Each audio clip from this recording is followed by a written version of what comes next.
Hai gengs, welcome back to my channel 22 Stories. Kali ini film yang mau aku bahas bergenre thriller lagi ya gengs. Kenapa? Karena ini salah satu film requestan viewers setia 22 Stories. Asik. Film ini berjudul Friday the 13th yang rilis tahun 2009. Sebelum aku bahas film ini, buat kalian yang belum subscribe channelku, langsung subscribe aja. Jangan lupa like dan komennya, hidupin juga tanda loncengnya gengs.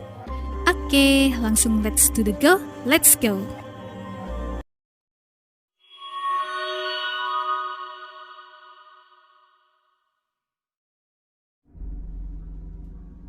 Di awal cerita, kita akan ditunjukkan bagaimana asal-muasal sejarah pembunuhan yang terjadi selama di film ini, gengs.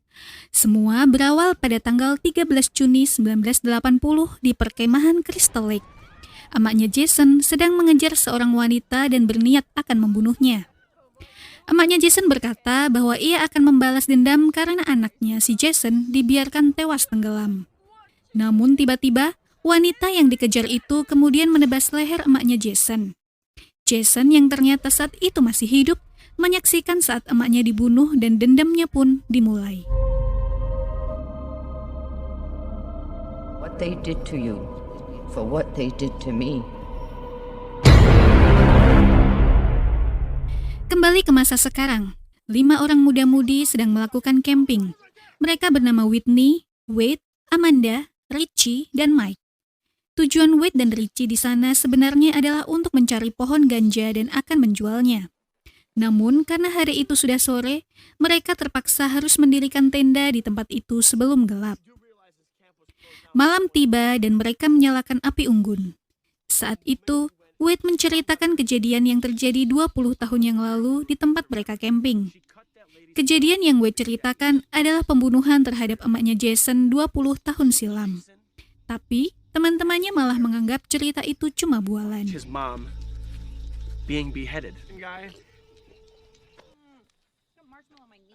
Setelah itu, Whitney mengajak pacarnya Mike mengobrol sambil jalan-jalan di sekitar sana. Sedangkan Amanda dan Richie yang tidak bisa menahan hasrat mereka, kemudian memutuskan untuk bercocok tanam di dalam tenda. Dan karena Wade adalah teman sejati, dia memilih berjalan-jalan sendiri karena ingin memberikan waktu untuk temannya bercocok tanam. Saat Wade sedang jalan-jalan santai, tiba-tiba Wade menemukan tanaman ganja yang banyaknya bisa buat ngefly satu kampung. Namun tiba-tiba, betapa kagetnya Wade karena di situ sudah berdiri seseorang dengan muka diperban dan kemudian membacoknya. Dialah Jason yang gak pakai statam. Di tenda camping, Amanda dan Richie yang sedang enak-enak bercocok tanam mendengar suara dari luar dan merasa terganggu. Amanda yang mengira itu Wade yang sedang mengintip, menyuruh Richie untuk mengecek dan mengusir Wade. Dengan terpaksa, akhirnya Richie keluar untuk mencari Wade dan meninggalkan Amanda di dalam tenda. Saat Richie mencari Wade, dia menemukan lampu yang tadi dibawa Wade. Setelah dicek di dekat sana, Richie menemukan Wade sudah dalam kondisi tak bernyawa. Richie pun lari ketakutan menuju camp. Saat sudah sampai di camp, Richie dikagetkan dengan kondisi Amanda yang sudah dalam keadaan terbungkus dan diikat di atas api unggun. Saat Richie mau menyelamatkan Amanda, kaki Richie malah terkena jebakan. Kemudian scene berpindah ke Whitney dan Mike yang menemukan sebuah rumah. Pas mereka masuk ke dalam rumah, mereka menemukan ruangan yang terlihat belum lama ditinggalkan karena lampu di sana masih menyala. Mereka pun kemudian mengecek ruangan itu dan menemukan tengkorak berambut di sana. Saat itu juga, pintu rumah tiba-tiba tertutup dan terlihat bayangan dari balik pintu. Saat Mike mengintip, tiba-tiba Jason menusuk-nusukkan goloknya dari bawah lantai dan akhirnya mengenai Mike beberapa kali. Dan tak berselang lama, Mike pun tertangkap oleh Jason dan dibunuh. Whitney yang melihat Mike tewas kemudian berlari keluar menyelamatkan diri menuju tenda. Di sana, dia menemukan Amanda sudah gosong terbakar dan hendak menolong Richie yang terperangkap. Saat Whitney berusaha melepaskan jeratan dari kaki Richie, Richie malah kena bacok oleh Jason. Dan kemudian selanjutnya Whitney.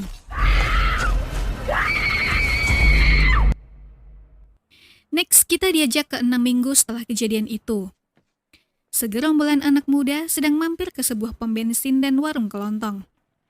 Mereka bernama Jenna, Trent, Nolan, Lawrence, Chewie, Bree, dan Chelsea. Di dalam warung, mereka bertemu seorang pria bernama Clay yang ternyata kakak Whitney sedang mencari adiknya dan menanyakan keberadaan si adik kepada penjaga kelontong itu, tapi tak membuahkan hasil. Gerombolan anak muda itu kemudian melanjutkan perjalanan mereka, begitu juga dengan Clay. Di tengah perjalanan, Clay bertemu dengan polisi daerah itu dan menghentikan perjalanan Clay. Polisi itu mengatakan jika Clay harus menyerah untuk mencari adiknya, karena memang sudah dilakukan pencarian dan tidak menemukan bukti apapun. If anything happened to Whitney Miller or any of those other kids in Crystal Lake. Scene berpindah ke muda-mudi yang sudah sampai di villa milik Trent.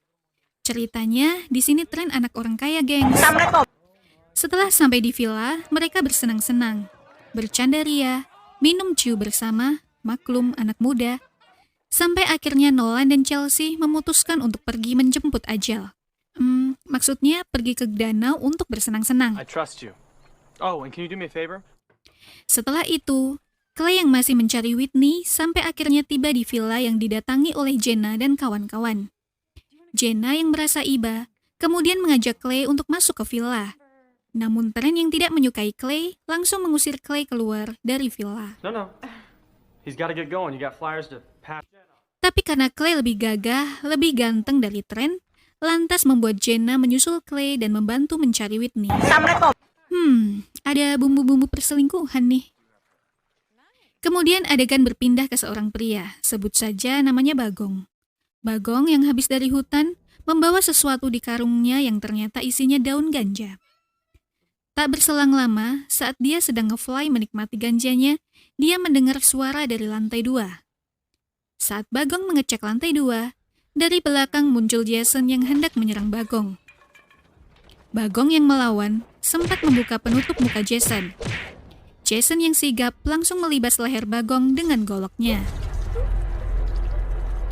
Jason kemudian menemukan sebuah topeng di sana dan memakainya, menggantikan kain yang sebelumnya dia pakai. Ini nih asal muasal topengnya Jason, ternyata dari Mas Bagong. Scene berpindah ke Nolan dan Chelsea yang sedang berkeceh-keceh ria di danau. Mereka berdua kemudian memakai kapal milik Trent dan mulai bersenang-senang. Tak berselang lama, tiba-tiba jelep, kepala Nolan dipanah oleh Jason yang berada di pinggir danau. Dan kapal yang dikendarai Nolan pun menabrak kepala Chelsea. Untungnya Chelsea yang keras kepala tidak pingsan. Saat Chelsea berenang menyelamatkan diri, dia melihat sosok Jason di pinggir danau dan mulai mengejar Chelsea. Chelsea yang sambil berenang minum air, kemudian bersembunyi di bawah jembatan kayu. Merasa dirinya aman di situ, ia terus mengawasi Jason dari bawah. Tapi tiba-tiba dari atas kepalanya ditusuk oleh si Jason. Dan Chelsea pun resmi jadi hantu danau. Petang pun tiba. Clay dan Jenna masih melanjutkan perjalanannya mencari Whitney dan menemukan sebuah pondok tua di sana. Mereka berdua mengecek pondok tua itu, namun mereka tidak menemukan apa-apa. Setelah itu, mereka pun segera keluar. Saat mau pergi dari tempat itu, senter Clay mati karena kehabisan baterai. Saat akan mengganti baterai, tiba-tiba mereka berdua mendengar suara seseorang datang dan segera bersembunyi. Ternyata, yang datang adalah Jason dengan membawa mayat yang dibunuhnya. Jason kemudian menemukan tas Clay yang tertinggal di sana, dan ia segera menyalakan lampu untuk mencari Clay dan Jenna. Tapi, untungnya mereka berdua tidak ketahuan. Jason pun segera masuk ke rumahnya dengan membawa mayat tersebut. Clay dan Jenna lari dan berniat kembali ke villa untuk memperingatkan teman-temannya. Tapi tak sengaja, Jenna tersandung tali. Ternyata, tali itu dibuat oleh Jason. Ketika tali tersebut tersentuh, maka lonceng di dalam ruang bawah tanah milik Jason akan berbunyi. Kayak alarm gitu deh ya. Tak disangka, ternyata di ruang bawah tanah itu ada Whitney, adik Clay, dan masih hidup. Whitney yang tahu lonceng berbunyi segera berteriak minta tolong, tapi tak terdengar oleh Clay dan Jenna. Mendengar teriakan itu, kemudian Jason datang. Dan ternyata alasan Jason tidak membunuh Whitney selama ini karena wajah Whitney mirip sama emaknya Jason. Di villa, teman-teman Jenna sedang bersenang-senang sambil minum ciu. Sedangkan Trent sedang cemas menunggu Jenna yang nggak pulang-pulang. Tiba-tiba Chewie yang mabuk terjatuh dan secara tidak sengaja merusak kursi ayah Trent. Trent pun marah-marah dan menyuruh Chewie untuk ke gudang mengambil peralatan untuk memperbaiki kursi itu. Dan Chewie pun OTW ke gudang. Setelah kejadian itu, Bree yang mabuk kemudian merayu Trent dan mereka berdua masuk ke kamar untuk bercocok tanam. Tak berselang lama, Clay dan Jenna sampai ke villa itu. Mereka bertemu Lawrence. Saat itu juga, Clay mencoba menghubungi polisi untuk meminta bantuan. Sedangkan Jenna mencoba untuk memperingatkan Trent dan Bree yang sedang asik bercocok tanam di kamar. Tapi karena Trent dan Bree baru seru-serunya di dalam sana, mereka pun tak menghiraukan panggilan Jenna. Di gudang, Chewie yang sedang berada di sana tiba-tiba didatangi oleh Jason dari belakang. Kemudian ia menyerang Chewie dengan menusukkan obeng ke leher Chewie hingga tewas.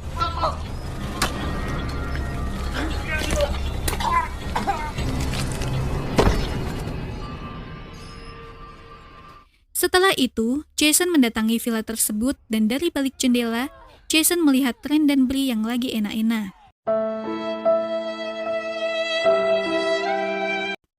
Dan kemudian, Jason mematikan listrik yang ada di sana. Mungkin karena nggak tahan lihat pemandangan enak-enak kayak gitu ya, gengs. Lawrence yang khawatir dengan Chewie ingin menyusulnya ke gudang. Sempat dilarang oleh Jenna dan Clay, namun Lawrence tetap ingin mencari Chewie.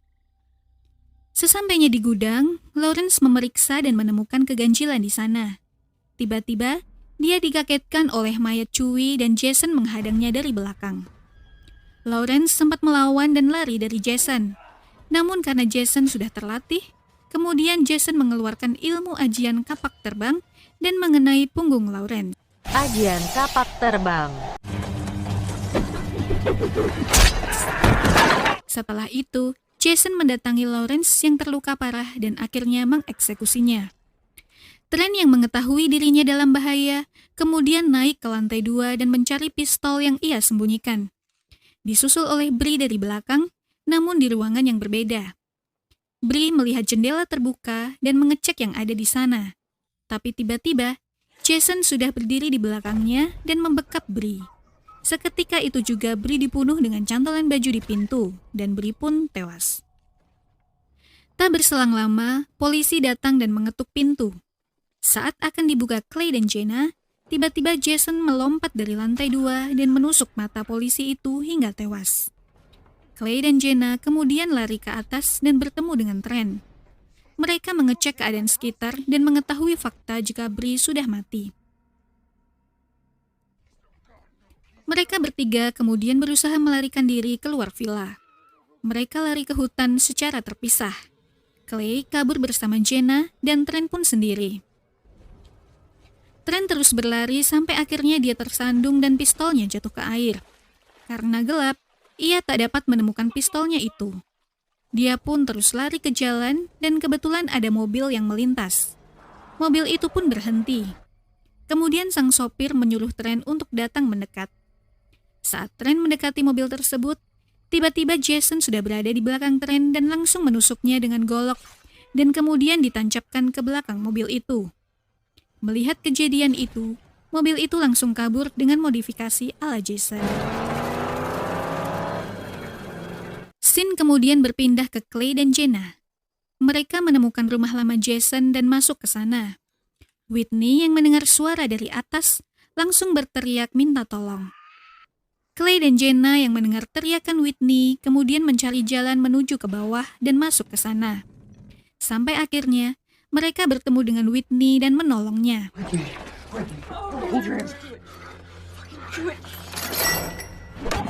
Jason yang kemudian tahu Whitney menghilang langsung memburu mereka.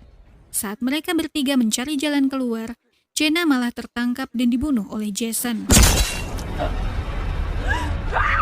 Clay dan Whitney terpaksa meninggalkan Jenna dan terus berlari sampai akhirnya mereka menemukan jalan keluar. Mereka kemudian lari dan sampai di rumah Bagong. Clay sempat mengambil celurit dari sana dan tiba-tiba dia diserang oleh Jason dari belakang. Sempat terjadi perkelahian sengit di antara mereka. Kemudian, Whitney mencoba membantu Clay dengan mengalihkan perhatian Jason. Jason yang teralihkan perhatiannya kemudian diserang oleh Clay dan lehernya diikat dengan rantai. Whitney membantunya dengan memasukkan rantai tersebut ke dalam mesin penggiling sehingga menarik rantai tersebut. Whitney yang melihat leher Jason terikat rantai tidak menyia-nyiakan kesempatan itu. Whitney kemudian mengambil golok yang biasa dibawa Jason dan menusukkannya ke tubuh Jason. Say hi to mommy. Dan mesin penggiling itu akhirnya mengenai kepala Jason. Esok paginya, Clay dan Whitney menenggelamkan mayat Jason ke danau. Tapi, tak berselang lama, tiba-tiba Jason keluar dari danau itu dan langsung menangkap Whitney. Terus, hitam layarnya. Ternyata udah habis, geng, filmnya. Nah, itu tadi alur cerita film Friday the 13th. Cukup gantung ceritanya? Iya, kayak kamu yang suka digantungin. Hahaha. Si Jason ini tangguh ya, gengs. Korban-korbannya ditusuk sekali aja udah langsung mati semua. Lah ini, udah kena tusuk, kepalanya kena mesin, ditenggelamin, tapi masih hidup aja. Ya, itulah film. Oke, sekian dulu ya, gengs, buat video kali ini. Kalau kalian suka sama video ini, jangan lupa subscribe, like, dan komennya ya, gengs. Yap, aku bakal balik lagi buat bahas alur cerita film lainnya. Jadi, jangan sampai kelewat ya. See you, bye-bye.